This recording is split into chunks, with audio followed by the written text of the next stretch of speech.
We share your life and home. But have you ever wondered what is life like to us, migrant domestic workers here in Singapore?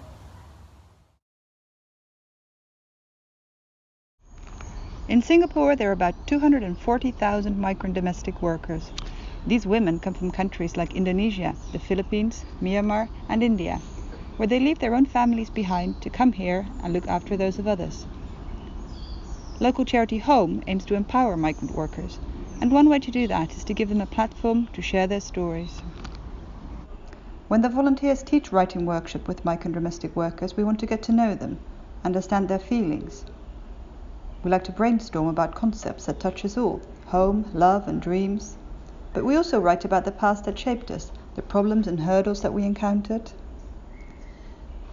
The book Our Homes, Our Stories offers a look through their eyes as they share their real-life stories. Let's listen to some of the writers sharing their stories. Every time I transfer to another employer, I always worry about how I'm going to get along with a new family.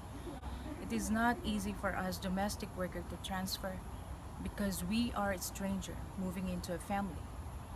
We need to build up trust again. Leaving a family is also difficult. As domestic workers, we easily get attached to the family we work with, especially to the children. Leaving my children for a job in a foreign land was the toughest and most heartbreaking decision I ever made. They were at an age where they really needed my care. My youngest son was barely a month old when I left him. After I gave birth, I cried every night, thinking about having to leave him. I worked for a family of four and stayed in a three-story house. This helped too because I was so busy my mind was too occupied to think much about home. Finding it hard does not mean you are failing. That is a fact I always need to remind myself of. I landed in this foreign land of Singapore in August 2007.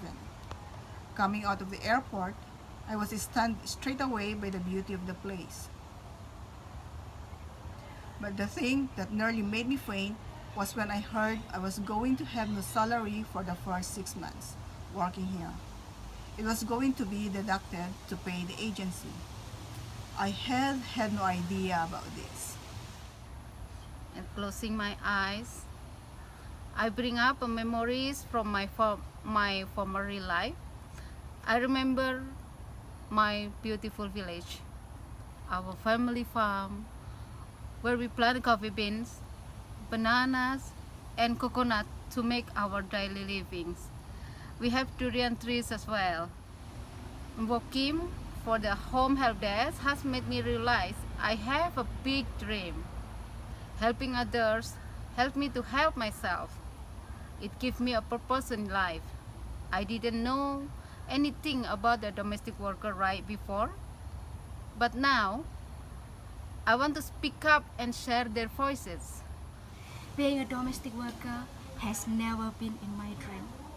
But what I like about being a domestic worker is that doing challenging work has taught me that I am able to survive in different life in a strange country without my family beside me.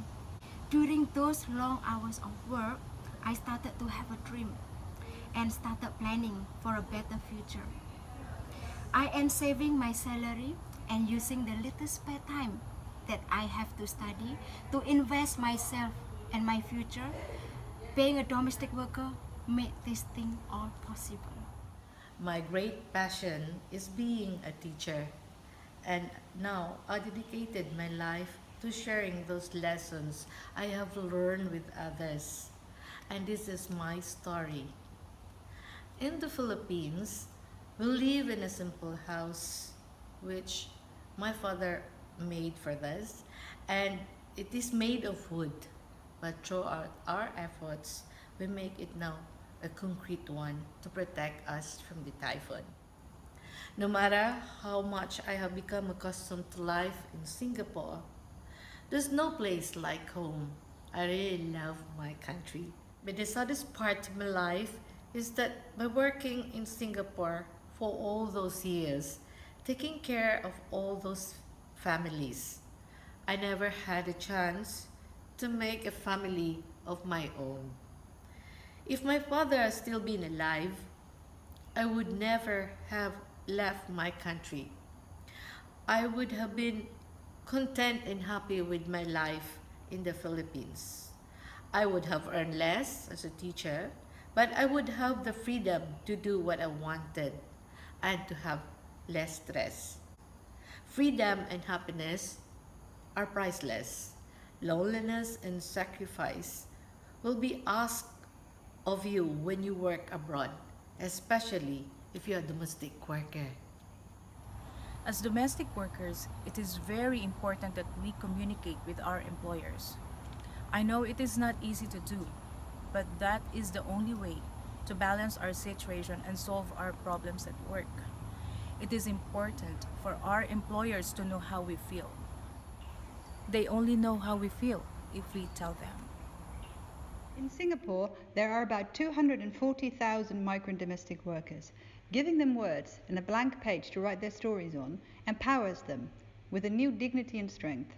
They have a voice that is waiting for someone to listen. In the book Our Homes, Our Stories, domestic workers in Singapore will share their personal thoughts, dreams, and hope for the future. Would you like to know more about these women who leave their countries to work in Singapore? Please buy the book.